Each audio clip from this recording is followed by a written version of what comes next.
The alien council chamber stretched high above Commander Marcus Chun like a cathedral of living bone. Crystalline formations pulsed with pale blue light along the walls, casting strange shadows across the gathered representatives of 12 different species. Marcus stood in the center, his hands bound with energy restraints that hummed with barely contained power.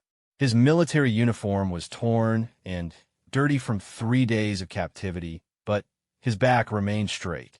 "The human will die at dawn," announced Veltar, the Zealothan High Judge.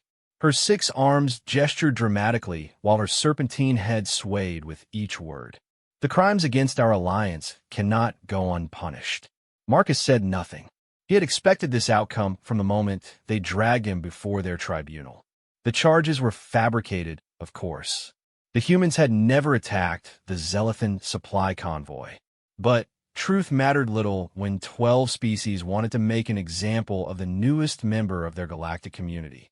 However, Veltar continued, her golden eyes fixed on Marcus. "We are not without mercy.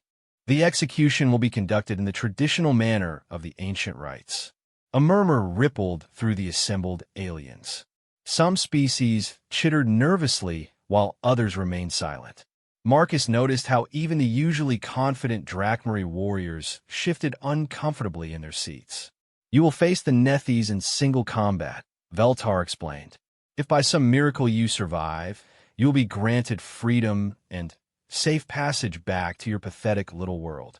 Marcus had heard whispers about the Nethys during his time as a prisoner.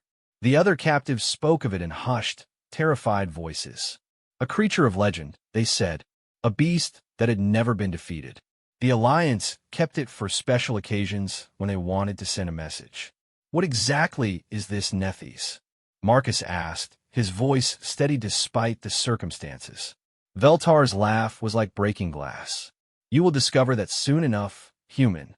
The council session ended with formal declarations and ceremonial proclamations that Marcus ignored. Guards escorted him back to his cell, a cramped space carved from the same living bone as the rest of the station. The walls felt warm to the touch and seemed to pulse with a slow, rhythmic beat like a massive heartbeat. His cellmate, a 4-armed Kytherian traitor named Jorik, watched him with large, worried eyes. "They're sending you to the Nethys," Jorik said quietly. "I am sorry, friend Marcus. It is not a good death." "Tell me about this creature," Marcus said, settling onto the hard sleeping platform. Jorik's gray skin darkened with fear. "The Nethys is old, older than any of our civilizations. The Alliance found it on a dead world at the edge of known space. They say it was sleeping in a crystal cave, waiting for someone worthy to wake it, and they use it for executions." "Not executions," Jorik corrected. "Demonstrations. The Alliance brings the Nethys out when they want to show other species what happens to those who oppose them. It has fought 63 times in the last century. 63 different warriors, each one considered the finest their species had to offer." Marcus leaned forward. "What happened to them?" "The Nethys kill them all. Some quickly, some slowly, depending on its mood. The creature is intelligent, you see. It enjoys the hunt." "What does it look like?" Jorik's 4 arms wrapped around his thin body as if he were trying to protect himself from just the memory. "Like death given form. 20 meters long from snout to tail. Wings that block out the sun when it flies. Scales harder than battle armor. Claws that can slice through titanium like paper. And the fire. Fire! The Nethys breathes plasma. Hot enough to melt rock.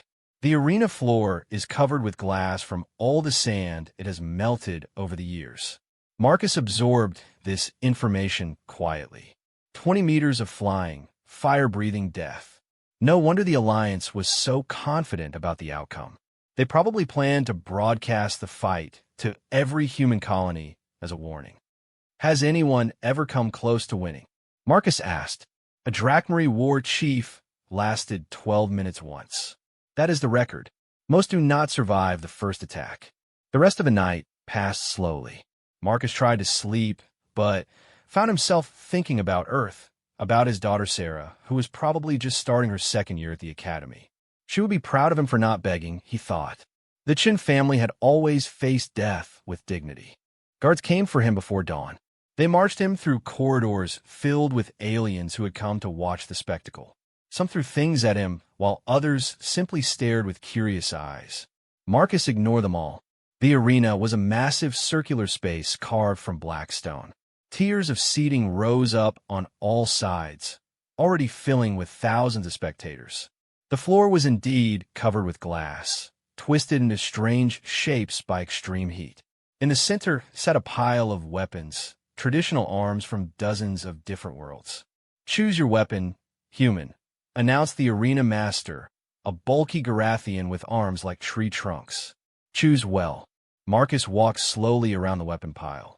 There were energy rifles, plasma cannons, vibroblades, shock spears, and dozens of other implements of war.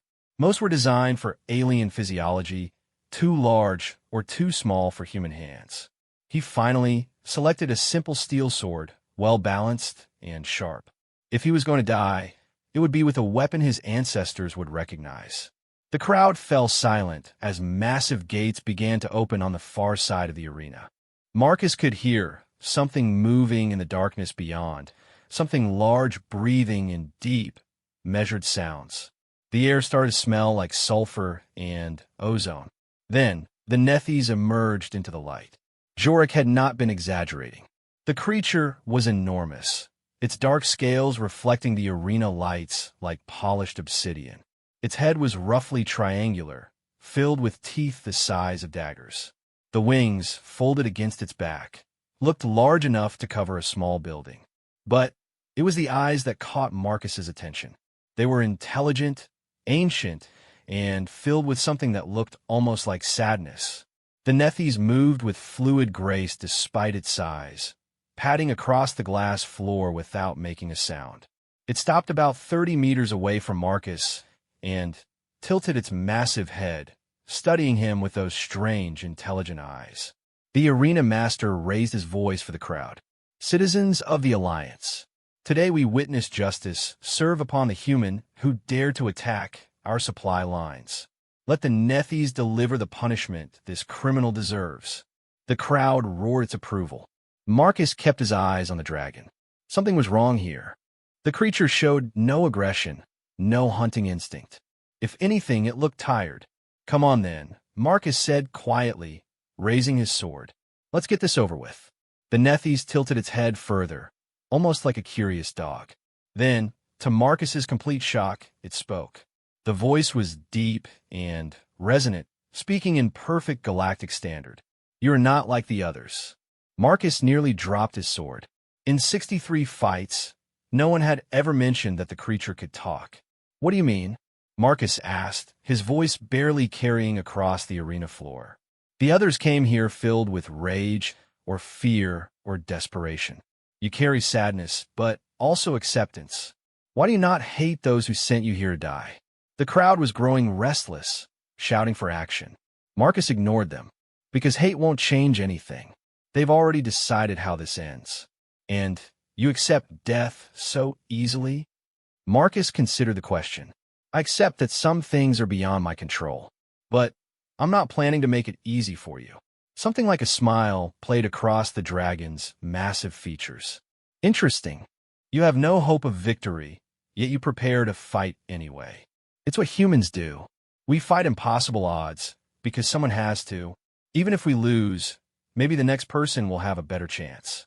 The Nethys was quiet for a long moment, its ancient eyes studying Marcus with new interest.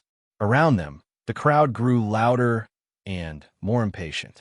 "Tell me, human, why do your people fight so hard for a galaxy that does not want them?"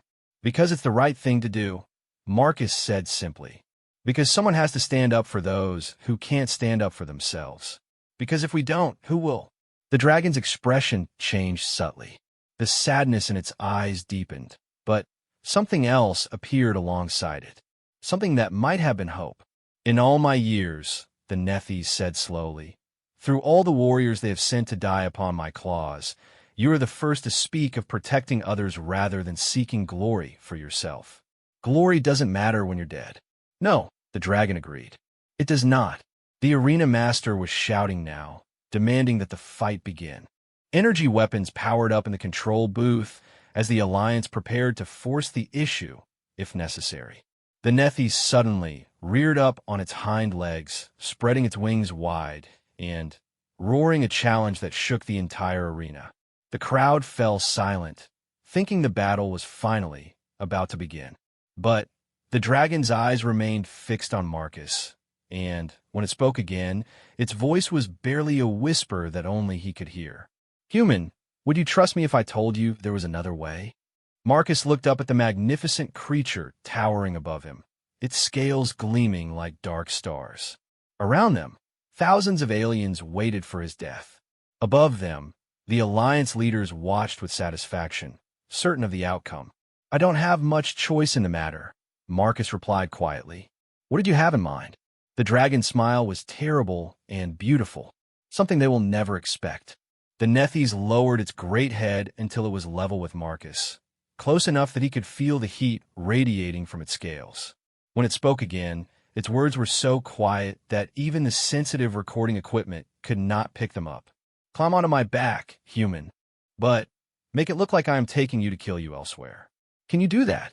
Marcus stared into the ancient eyes, seeing intelligence that spanned centuries and pain that ran deeper than oceans. Whatever this creature truly was, it was not the mindless killing machine the Alliance believed it to be. "I can do that," he said. The Nethys struck like lightning, its massive claws closing around Marcus's body with perfect precision. To the watching crowd, it looked like the dragon was preparing to tear the human apart. They roared their approval as the creature lifted Marcus high into the air. But the claws held him gently, carefully, like a mother bird carrying her chick. The Nethys spread its wings and launched into the air with powerful beats that sent shockwaves across the arena floor. As they climbed toward the arena's open ceiling, Marcus could hear the crowd cheering below. They thought they were watching his final moments. The Alliance leaders nodded with satisfaction, already planning how to use footage of the flight in their propaganda broadcasts. None of them suspected that they had just witnessed the beginning of something that would shake their empire to its foundation. The Nethys carried Marcus up through the atmosphere and into the star-filled void of space, leaving behind an arena full of aliens who believed they had just seen justice served. They could not have been more wrong. The void of space surrounded them like an endless ocean of stars. Marcus had never experienced spaceflight without a protective ship hull before. The dragon's claws held him in a bubble of breathable atmosphere, some kind of biological field that kept him alive in the vacuum. The sensation was beyond anything he could have imagined. "How is this possible?" Marcus asked, his voice somehow carrying in the strange field around them. "My people were traveling between stars when yours were still learning to make fire," the Nethys replied, its great wings propelling them through space with impossible grace. "We do not need metal ships to cross the void." They flew past the Alliance station, now looking small and insignificant against the backdrop of stars. Marcus could see other ships docked at various ports, vessels from dozens of different worlds. None of them moved to intercept. Why would they? Everyone believed he was already dead. "Where are we going?" Marcus asked. "Somewhere we can talk freely. Somewhere the Alliance cannot listen." The dragon changed course, diving toward a small moon that orbited the system's gas giant. The surface was barren rock and ice, with no atmosphere or signs of life. They landed in a crater that provided shelter from the cosmic winds. The Nethys gently set Marcus down on the rocky surface, then settled its massive form beside him. The atmospheric field expanded to cover them both. "Now," the dragon said, "let me tell you the truth about your so-called alliance." Marcus sat down on a boulder, still trying to process everything that had happened. "I'm listening." "My name is Kirith," the dragon began. "I am the last of my kind, the Draconic Ascendants. We were the first species to achieve interstellar travel in this galaxy. For millions of years, we guided younger races, helped them grow and prosper. What happened to the others?" Kirith's eyes darkened with old pain. "The Alliance happened. Oh, they called themselves something different back then, but it was the same organization, same hunger for power and control. They came to us as friends, as students eager to learn. We welcomed them. The dragon paused, staring out at the star-filled sky. We were fools. We thought all species would value knowledge and wisdom as we did. We did not understand that some beings see cooperation as weakness. They betrayed you. They studied us, learned our weaknesses, then struck when we least expected it. A biological weapon, designed specifically to target draconic physiology. It spread through our colonies like wildfire. Within a single generation, we went from millions to hundreds. Marcus felt a chill that had nothing to do with the cold moon. How did you survive? I was away from our home worlds when the plague struck, exploring the galaxy's edge. By the time I returned, my people were gone. The Alliance told the other species that we had died from a natural disease. They presented themselves as the rightful inheritors of our knowledge and territories. And they kept you prisoner. Not prisoner, Kirith corrected. Bait. Vikon. Symbol of their power. They found me in stasis, mourning my dead people, and convinced me that I had no choice but to serve them. They said the galaxy needed order, and I could help provide it by eliminating their enemies. The pieces were starting to fit together in Marcus's mind. The arena fights. They weren't executions. They were demonstrations. Each warrior I killed was a potential leader, someone who might have united their people against Alliance rule. The Drakmari war chief, who lasted 12 minutes? He was building a coalition of warrior species. The Valonian scientist who barely survived the first attack? She had discovered evidence of the Alliance's war crimes. Marcus felt sick. You killed them all. I did. Kiritha's voice carried the weight of centuries of guilt. I told myself I was maintaining peace. I believed their lies about the greater good. It was only recently that I began to understand the truth. What changed? The last fighter before you. A young Kytherian female named Sarah. She was barely out of adolescence, barely old enough to hold a weapon. They brought her to the arena for speaking out against Alliance taxation policies on her homeworld. Kiritha's massive head dropped closer to the ground. She did not even try to fight. She simply stood there and asked me why I was doing this. Asked me if her death would really make the galaxy a better place. What did you do? I killed her quickly, mercifully, but her words stayed with me. I began to question everything the Alliance had told me. I started listening to the prisoners, learning about their real crimes. They were not villains or terrorists. They were simply people who dared to stand up for their beliefs. Marcus understood now why the dragon had seemed so sad in the arena. You wanted a way out. I've been searching for someone worthy, someone who could help me break free from their control. The Alliance believes they own me, but they are wrong. I stayed because I had nowhere else to go, no purpose beyond their arena. But you spoke of protecting others. You reminded me of what I used to be. What we used to be. Kirith lifted his great head, looking at Marcus with new intensity. Your people are young, Commander Chen. Young and idealistic and foolishly brave. You remind me of what the Draconic Ascendants were like in our early days. Before we became complacent. Before we trusted too easily. The dragon stood, stretching his wings against the starlit sky. The Alliance fears humanity more than any other species they have encountered. Do you know why? Marcus thought about it. Because we don't give up. Because you cannot be broken. They have tried everything with your people. Economic pressure, political manipulation, even limited military action. But humans keep pushing back. Keep demanding to be treated as equals rather than subjects. That's what this whole thing was about, wasn't it? My arrest, the trial, the execution. They wanted to make an example. They wanted to show the galaxy what happens to species that resist their authority. But they made a mistake. What mistake? Kiritha's smile was fierce and predatory. They gave me the perfect partner for what comes next. Marcus stood up, brushing ice crystals off his uniform. What exactly are you proposing? An alliance of our own. You help me expose the truth about what they did to my people, and I help you free humanity from their control. One human and one dragon against a galactic empire? One human who represents everything good about his species, and one dragon who remembers what justice actually looks like, plus whatever allies we can gather along the way. Marcus looked out at the stars, thinking about Earth and his daughter and all the human colonies struggling under Alliance rule. Then he looked at Kirith, seeing not a monster but a being who had lost everything and still chose to fight for what was right. "There's something you should know," Marcus said. "Before they arrested me, I was working on something. A network of resistance cells spread across human space. People who were tired of Alliance oppression and ready to do something about it." Kirith's eyes gleamed. "How many people?" "Thousands, maybe tens of thousands. Military personnel, civilians, colonial administrators, all waiting for the right moment to act." "And what would that moment be?" Marcus smiled for the first time since his capture. "Proof that the Alliance can be beaten. A symbol that would inspire them to believe they have a chance.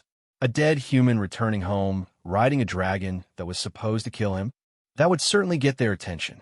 Kirith threw back his great head and laughed, a sound like controlled thunder that echoed across the barren moon. "Commander Chun, I believe this is the beginning of a beautiful partnership. There's one problem," Marcus said. "The Alliance thinks I'm dead. If I show up alive, they'll know something went wrong. Then we make sure they continue to believe you are dead until we are ready to reveal the truth. I will tell them you fought bravely before I consumed your body. They will never think to question a dragon's hunting habits. And in the meantime, we gather intelligence. We find evidence of their crimes. We contact your resistance network and any other species willing to stand against them. We prepare for war."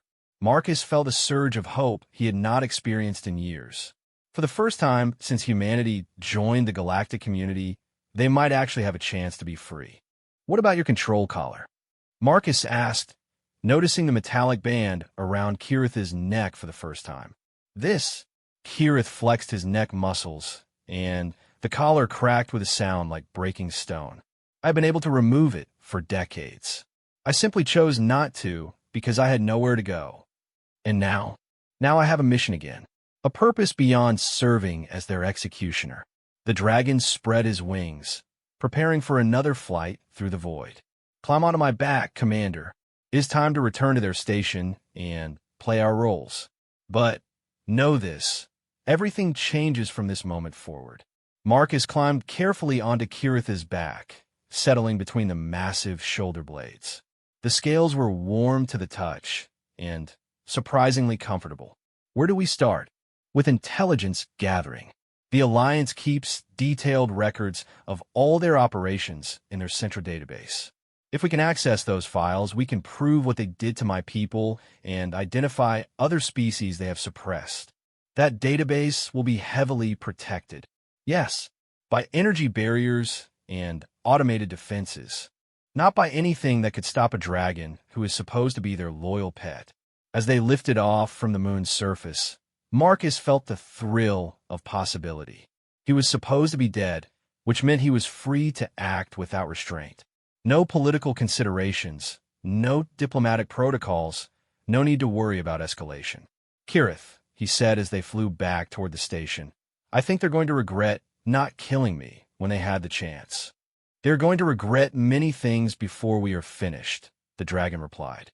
"But first, let us show them what they expect to see." The Alliance station grew larger as they approached. Marcus could see crowds of aliens still gathered in the arena viewing areas, probably watching recordings of the fight and celebrating what they thought was his death. Soon, they would learn the truth. But not yet. For now, Marcus Chun was dead, and the dragon Kirith was returning to his cage like a good pet. But beneath the surface, something new was beginning, something the Alliance had never faced before. A partnership forged in the arena of their own making, between two beings who had lost everything and were ready to risk what remained for a chance at justice. The revolution was about to begin. 3 weeks had passed since Marcus's supposed death in the arena. The Alliance had broadcast footage of Kirith carrying away what appeared to be his lifeless body, and the galaxy had reacted exactly as they hoped. Human colonies fell silent, their resistance movements seemingly crushed by the demonstration of Alliance power. Other species renewed their loyalty pledges, terrified of sharing the humans' fate. But in the depths of the Alliance station, two unlikely allies were preparing to shatter that illusion. Marcus crouched in the ventilation system above the central data core, his body squeezed into a maintenance shaft barely wide enough for human shoulders. The stolen technician uniform felt strange after weeks of wearing Kirith's scales as camouflage. Below him, energy barriers hummed with deadly force around the quantum storage arrays. "Security sweep complete in Sector 7, came a voice through his stolen communicator. "All clear for the next 30 minutes. Marcus smiled. Kirith's ability to mimic any voice he had heard was proving invaluable. The dragon was currently in his holding area, supposedly resting after a recent feeding, while his voice provided cover for Marcus's infiltration. The data core was a massive chamber filled with crystalline storage units that pulsed with soft blue light. Each crystal contained terabytes of information about Alliance operations going back centuries. Somewhere in that vast collection was proof of what they had done to Kirith's people and evidence of every other atrocity they had committed in the name of Galactic Order. Marcus dropped silently from the ventilation shaft, landing behind the primary access terminal. The energy barriers detected no life signs in the restricted zone, so they remained inactive. According to Kirith's reconnaissance, the guards never bothered to check this area visually. They trusted their sensors completely. Another mistake they would come to regret. Marcus connected his portable data unit to the terminal and began the careful process of accessing the restricted files. Kirith had provided him with administrative codes the dragon had memorized during decades of being shuttled around Alliance facilities. The system accepted his credentials without question. The first files he accessed made his blood run cold. Project Extinction, classified at the highest levels, contained detailed records of the biological weapon used against the Draconic Ascendants. The Alliance had not just stolen the weapon from some other source. They had developed it themselves, specifically targeting draconic genetic markers. The project had taken decades to complete and had cost billions of credits. But that was just the beginning. Other files revealed a pattern of systematic genocide that spanned millennia. The Valkyrie had been eliminated through engineered food shortages. The Theshan Collective had been destroyed by a manufactured plague that looked like a natural mutation. The proud warrior culture of the Mandakari had been crushed through the targeted assassination of their entire leadership class. Dozens of species, all erased from existence for the crime of being inconvenient to Alliance expansion.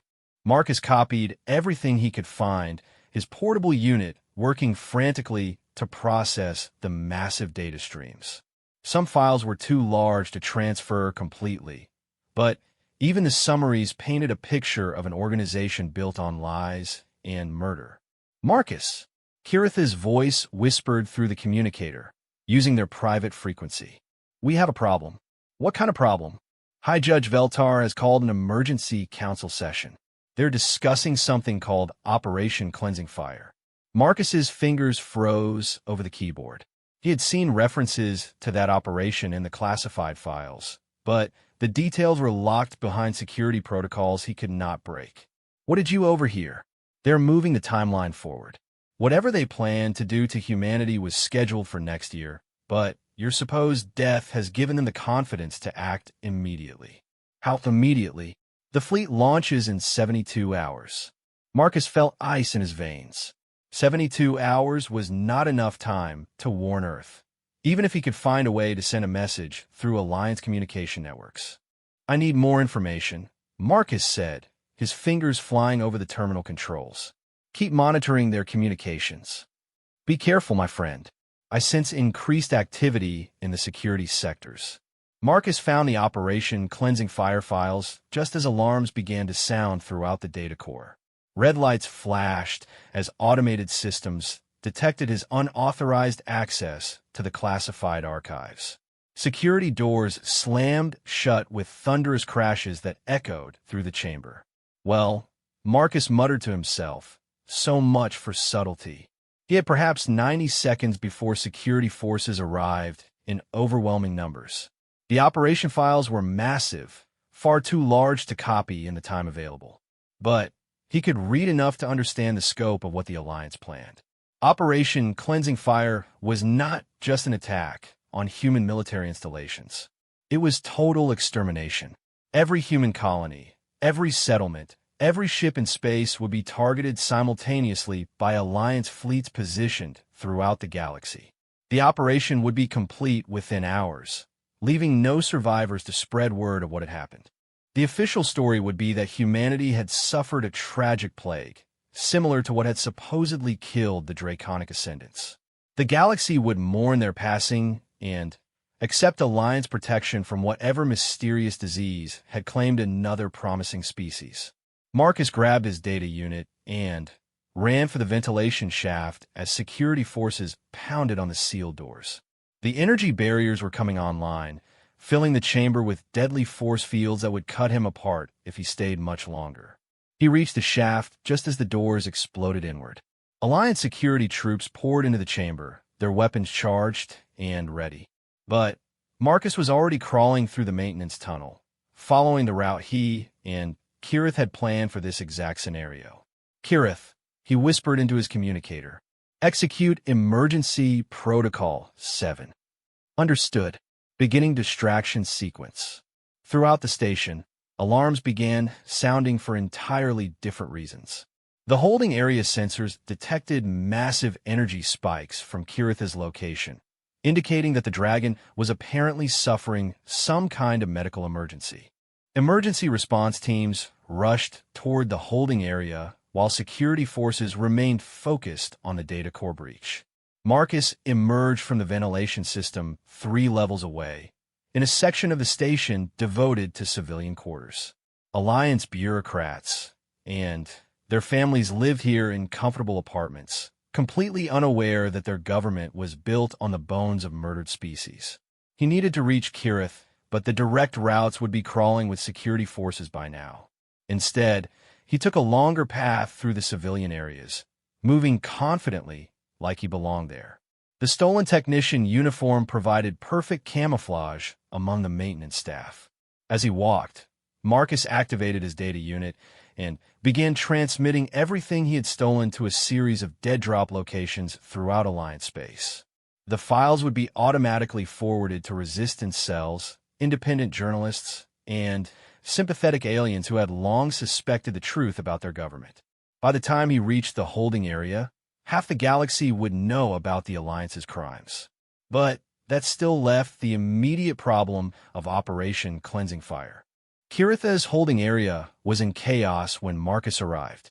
Emergency teams worked frantically around the dragon's supposedly unconscious form while supervisors shouted orders and demanded updates.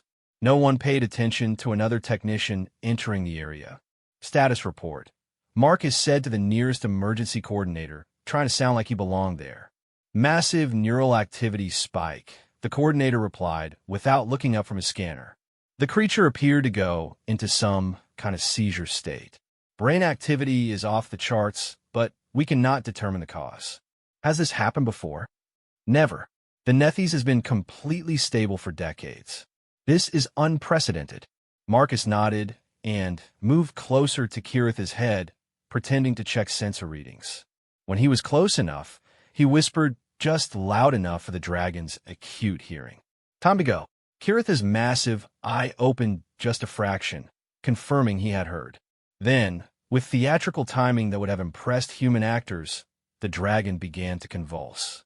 The emergency teams scattered as Kiritha's body writhed in apparent agony, his tail sweeping across the chamber, and his wings beating against the reinforced walls.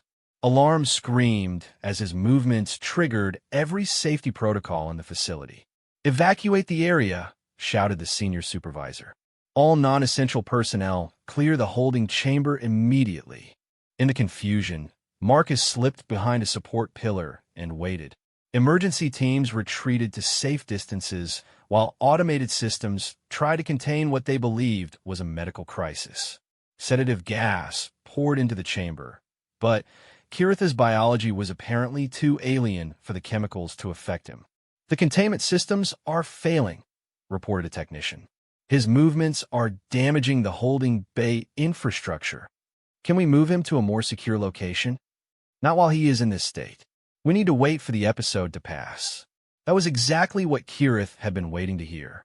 His convulsions suddenly stopped, and he lay still as if exhausted by the ordeal. The emergency teams cautiously approached to check his vital signs. "Neural activity returning to normal parameters," reported the lead medic. "Whatever caused the episode seems to have passed. Keep monitoring him closely. If this happens again, we need to be prepared." The teams began to pack up their equipment, but several technicians remained to observe Kiritha's condition. Marcus waited until the chamber was as empty as it was likely to get, then stepped out from behind his hiding place. "Excuse me," he said to the remaining technicians. "I need to run a diagnostic on the containment field generators. Please clear the chamber for safety reasons." The technicians looked uncertain. "We were ordered to maintain observation of the creature. You can observe from the control booth. The diagnostic involves high-energy fields that could interfere with your medical scanners."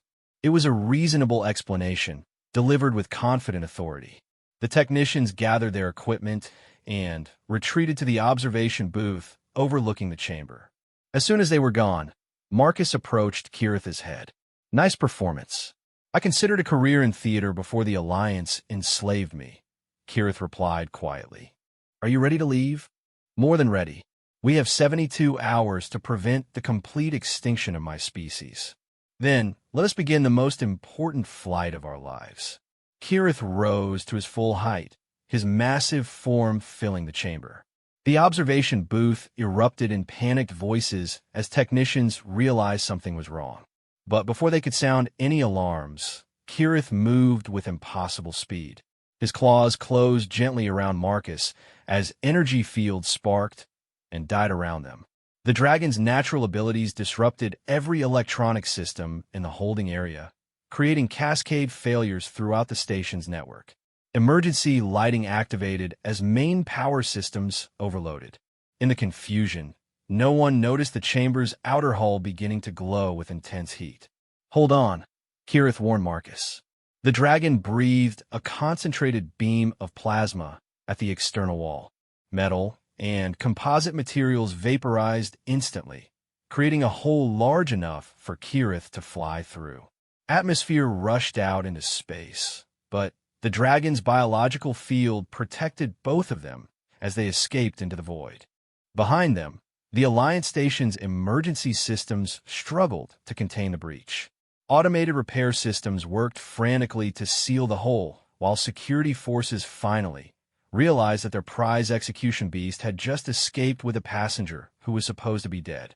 "They will come after us," Marcus said as they accelerated away from the station. "Let them come," Kirith replied. "We have work to do, and I'm tired of hiding what I am." As they flew toward the edge of the system, Marcus activated the final transmission sequence on his data unit. Every piece of evidence they had gathered began broadcasting on all Alliance communication frequencies simultaneously. Military commanders, civilian leaders, and ordinary citizens across the galaxy would soon learn the truth about the organization that claimed to protect them. But, more importantly, the resistance cells throughout human space would receive the warning about Operation Cleansing Fire, along with detailed intelligence about Alliance fleet positions and plan attack vectors. The war was about to begin, and for the first time in galactic history, the Alliance would face an enemy that knew exactly who they were and what they were capable of. Humanity would not go quietly into the void, and they would not go alone. The emergency session of Earth's Defense Council convened in the underground bunker complex beneath Geneva as Alliance fleets moved into position throughout human space. Admiral Sarah Chun, Marcus's daughter, stood at the head of the briefing table where holographic displays showed enemy formations surrounding every human colony. "Confirmation from all sectors," reported Intelligence Chief Watson. "Alliance fleets have moved into attack positions around every human settlement simultaneously." Estimated time to operational range is 36 hours. Sarah stared at the tactical display, her father's final transmission playing on repeat in her mind. Marcus Chun, supposedly dead for 3 weeks, had somehow managed to send them the most important intelligence in human history. The evidence of Alliance genocide attempts, the detailed battle plans for Operation Cleansing Fire, and the impossible claim that he was alive and flying with a dragon. Status of the resistance cells? She asked. All networks have been activated. We have confirmation from resistance commanders on 47 worlds.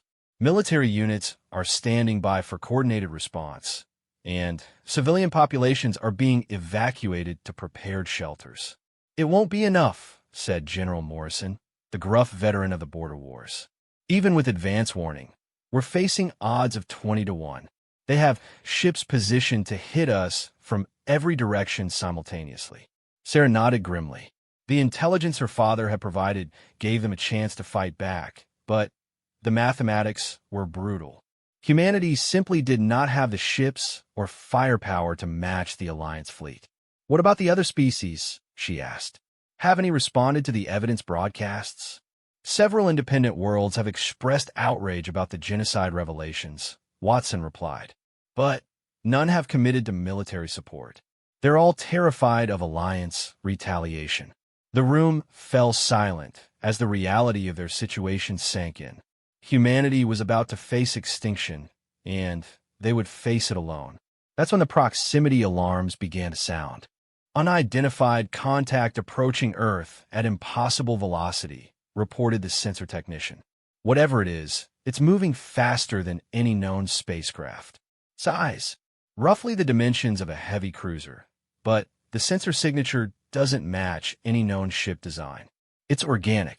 Sarah felt her heart skip a beat. Put on screen. The main display flickered to life, showing a view of Earth's orbital space.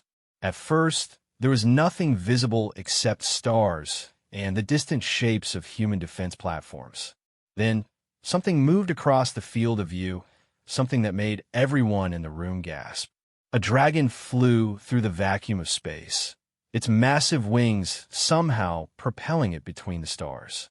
On its back sat a figure in a torn military uniform, someone Sarah recognized despite the weeks that had passed since his supposed death. My God, she whispered. He actually did it. The dragon approached Earth's primary orbital defense station with graceful confidence, ignoring the weapon's batteries that tracked its movement. When it was close enough for visual communication, it stopped and hovered in space like a living ship. This is Commander Marcus Chun. Came a transmission on all military frequencies.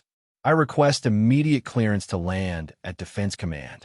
The communications officer looked at Sarah with wide eyes. Admiral, how should we respond? Sarah activated her personal communicator. Dad, is that really you? Hello, Sarah. Sorry I'm late for dinner. I brought a friend. The dragon's massive head turned toward the camera, revealing intelligent eyes that seemed to look directly at everyone in the command center. When it spoke, its voice resonated with ancient authority. People of Earth, I am Kirith, last of the Draconic Ascendants. I come before you not as conqueror, but as ally. Your father has shown me what humanity truly represents, and I offer my strength to your cause. The command center erupted in excited chatter as staff members tried to process what they were seeing. A living dragon, speaking to them from space, offering to help in humanity's darkest hour. Grant landing clearance, Sarah ordered, and prepare a secure briefing room. We have a lot to discuss, and very little time. An hour later, Sarah sat across a conference table from her father and a 20-meter dragon who had somehow folded himself into a room designed for much smaller beings. Kirith's presence filled the space with an aura of ancient power that made even hardened military officers speak in whispers. The Alliance fleets will begin their attack in 34 hours, Marcus reported. Operation Cleansing Fire is designed to eliminate every human settlement simultaneously. No survivors, no witnesses. We know, Sarah replied. Your intelligence transmission reached us. Resistance cells are activated and civilian evacuations are underway. But we don't have enough ships to stop them. You don't need ships, Kirith interjected, his massive eyes reflecting the lights of the briefing room. You need something they have never faced before, something that will shatter their confidence and turn their own fears against them. What do you mean? The Alliance rules through fear and the illusion of invincibility. They have convinced the galaxy that resistance is hopeless because they have never faced true opposition. But their greatest fear is that other species will discover the truth about their crimes. Marcus leaned forward. Kirith has a plan. It's dangerous and probably insane, but it might be our only chance. I'm listening. The dragon's expression grew fierce. For centuries, I have been their symbol of power. Species across the galaxy know that the Alliance controls the last draconic ascendant, that even the ancient wisdom of my people serves their will. But what would happen if that symbol turned against them? They would lose face across the galaxy, Sarah said slowly, beginning to understand. Other species would start to believe they could resist. Exactly. And, more importantly, they would panic. The Alliance has built their entire strategy around predictable opposition. They expect human ships, fighting human tactics, in human space. They do not expect a dragon appearing above their command vessels, carrying broadcast equipment that reveals their lies to the entire galaxy. Marcus pulled up a holographic star chart. Here's what we propose. The Alliance fleet is organized around 3 main command carriers, each coordinating attacks on multiple sectors. If we can disable those carriers and broadcast evidence of their genocide programs from their own communication systems, we can turn this from an extermination into a galactic revolution. 3 carriers spread across dozens of light years, Sarah pointed out. Even with the dragon, how do you hit them all before they complete their mission? We don't hit them all, Kirith said with a predatory smile. We hit one, let them panic, then watch as they make mistakes trying to respond to something they don't understand. The dragon is right, added Marcus. The Alliance has never faced asymmetric warfare. Their entire military doctrine is based on overwhelming force applied according to precise planning. Introduce chaos into their system, and they'll start making errors. Sarah studied the tactical displays, her mind racing through possibilities. What do you need from us? Access to our long-range communication array, Marcus replied, and a volunteer strike team to provide technical support while Kirith and I hit the command carriers. I'll lead the strike team myself. Absolutely not. You're needed here to coordinate the defense. Sarah's expression hardened in a way that reminded everyone present exactly whose daughter she was. Dad, I've spent 3 weeks believing you were dead. I'm not letting you fly off to fight an entire alien fleet without backup. Before Marcus could argue, Kirith intervened. She has the right to choose her path, just as you chose yours in the arena. And we will need experienced officers if we hope to succeed. Fine, Marcus said reluctantly. But we do this my way, with full military discipline. One mistake, and we're all dead. Understood. What's our timeline? We launch in 6 hours, Kirith said. That gives us time to modify your communication equipment for Dragon transport and brief the strike team on space combat procedures. Space combat procedures? Flying with a Dragon through vacuum while engaging enemy capital ships, Marcus explained casually. It's not covered in the Academy textbooks. As the meeting broke up and staff officers rushed to prepare for the most desperate mission in human history, Sarah pulled her father aside. Dad, are you sure about this? The odds against us are astronomical. Marcus smiled and put his hand on her shoulder. Sarah, 3 weeks ago, I was supposed to die in an alien arena. Instead, I made friends with the most powerful being in the galaxy. Since then, I've learned that impossible odds are just another way of saying no one's tried hard enough yet. And if we fail, then we fail fighting for what we believe in. That's more than most species get. 6 hours later, Kirith stood on Earth's largest landing platform while technicians worked frantically to attach portable communication arrays to his scales. The Dragon bore the equipment with patient dignity, though his eyes remained focused on the stars where Alliance fleets were moving into position. Sarah Chun and her volunteer strike team performed final equipment checks nearby, their faces grim but determined. Each of them had volunteered for what was essentially a suicide mission, knowing that failure meant the extinction of their species. "Kirith," Sarah asked as they prepared to board, "why are you doing this? You could escape to another galaxy, find someplace the Alliance could never reach you." The dragon considered the question carefully before responding. "Because your father reminded me of who I used to be before grief and slavery made me forget. Because every species deserves the right to choose their own path. And because I'm tired of being remembered as the Alliance's pet monster." "What do you want to be remembered as?" "As someone who stood with humanity when the galaxy needed heroes." Marcus climbed carefully on Akira's back, followed by Sarah and the strike team. The dragon's biological field expanded to encompass them all as his wings spread wide against Earth's blue sky. "Last chance to change your minds," Marcus called out to the team. "We're with you, Commander," replied Sergeant Williams, speaking for them all. "Let's go save our species." Kirith launched himself into the sky with powerful wing beats that sent shockwaves across the landing platform. As they climbed through Earth's atmosphere toward the stars, the dragon began to sing.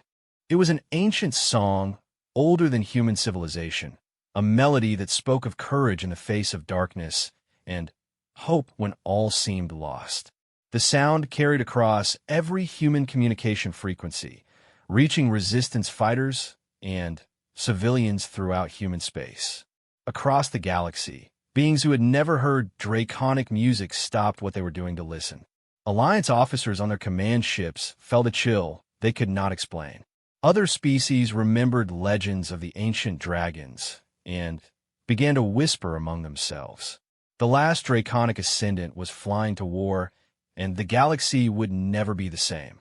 As they broke free of Earth's gravity well and accelerated toward the first target, Sarah watched her homeworld grow smaller behind them. Whatever happened next, humanity would face it with dignity and courage. They were no longer alone in the universe, and the Alliance was about to learn that some beasts, once freed, could never be caged again.